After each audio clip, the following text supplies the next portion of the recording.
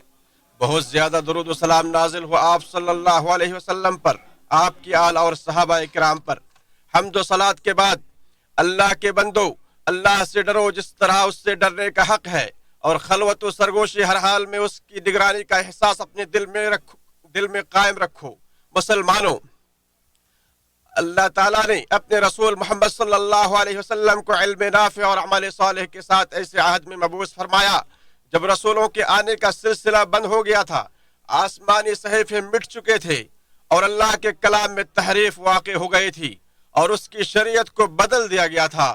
چنانچہ آپ کی بعثت سے زمین ظلمت و تاریکی کے بعد روشنی سے جگمگا اٹھی، دلوں میں نفرت و دوری کے بعد محبت و الفت نے جگہ لے لی۔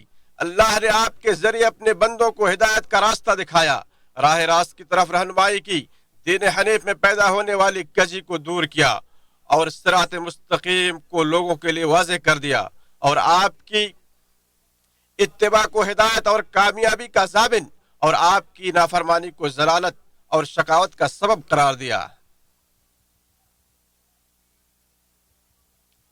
آپ کو کامل ترین رسالت، افضل ترین کتاب اور آخری شریعت دے کر بھیجا، اور ان کے ذریعے بندوں پر حجت قائم کر دی اور ان کے سارے عذر ختم کر دیے، اور آپ نے اپنے رب کے پاس سے وحی کا ایسا نور لے آیا جس میں ہر قسم کی تاریکی کا خاتمہ ہے، مردہ دلوں کے لیے زندگی ہے، اور حق و خیر کی طرف تفصیلی رہنمائی وحی کے بغیر ناممکن ہے، ارشاد باری تعالیٰ ہے۔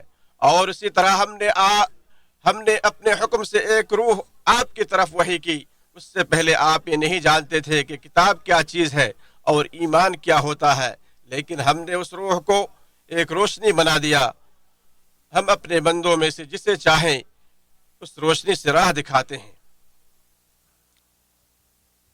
اللہ تعالیٰ نے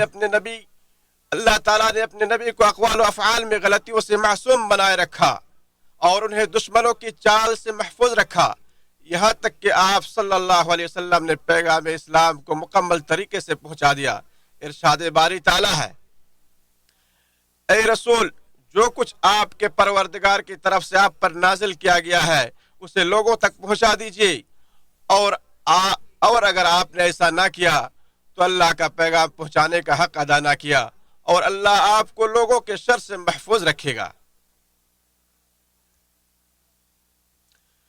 عائشہ رضی اللہ عنہا فرماتی ہیں کہ جو شخص بھی تم سے یہ کہتا ہے کہ اللہ تعالیٰ نے رسول اللہ صلی اللہ علیہ وسلم پر جو کچھ نازل کیا تھا اس میں سے آپ نے کچھ چھپا لیا تھا تو وہ جھوٹا ہے۔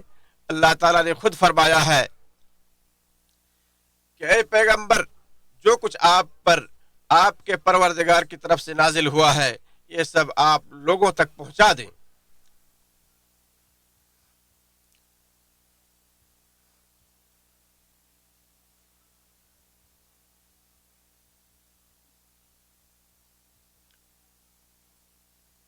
آپ صلی اللہ علیہ وسلم نے صحابہ کرام اور اپنی ساری امت کو ان کے معبود حقیقی اللہ تعالیٰ سے اس قدر واقف کرایا کہ مانو کہ وہ اللہ کو اس کے صفات کمال اور اوصاف جلال کے ساتھ دیکھ رہے ہوں اور مشاہدہ کر رہے ہوں۔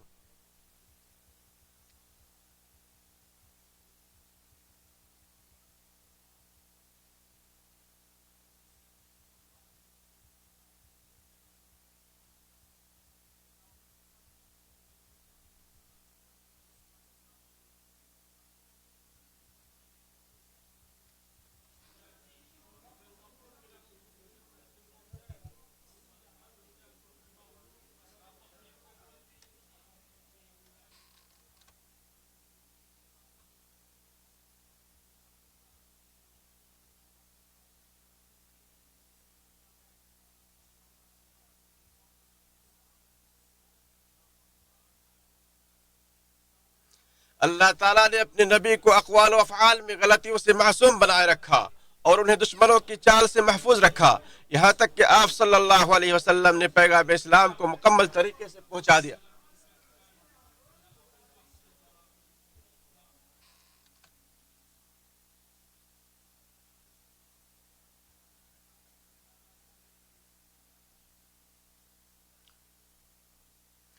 حضرت عائشہ رضی اللہ تعالی عنہ فرماتی ہیں کہ جو شخص بھی تم سے یہ کہتا ہے کہ اللہ تعالیٰ نے رسول اللہ صلی اللہ علیہ وسلم پر جو کچھ نازل کیا تھا اس میں سے آپ نے کچھ چھپا لیا تو وہ جھوٹا ہے۔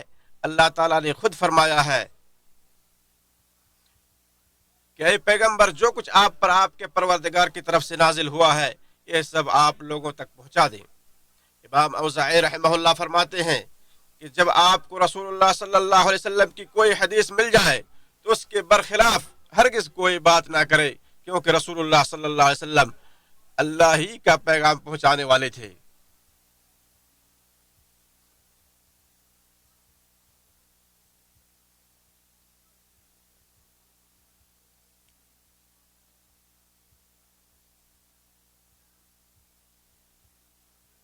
رسول اللہ صلی اللہ علیہ وسلم بندوں کو جنت کی طرف بلانے والے تھے، جیسا کہ کچھ فرشتوں نے نبی کریم صلی اللہ علیہ وسلم کی مثال دیتے ہوئے کہا کہ ان کی مثال اس شخص جیسی ہے جس نے ایک گھر بنایا اور وہاں کھانے کی دعوت کی اور بلانے والے کو بھیجا، بس جس نے بلانے والے کی دعوت قبول کر لی وہ گھر میں داخل ہو گیا اور دسترخوان سے کھایا، اور جس نے بلانے والے کی دعوت قبول نہیں کی وہ گھر میں داخل نہیں ہوا اور دسترخوان سے کھانا بھی نہیں کھایا۔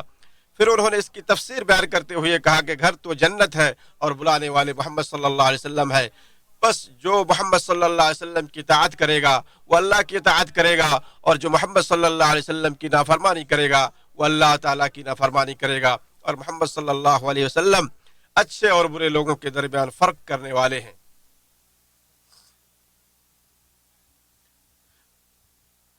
اللہ تعالیٰ نے اپنے بعد صرف اور صرف نبی صلی اللہ علیہ وسلم ہی کو قابل اتباع قرار دیا ہے۔ جس نے نبی صلی اللہ علیہ وسلم کی اطاعت کی اور آپ کی سنت کی پیروی کی تو اس کے لیے جنت کا وعدہ ہے۔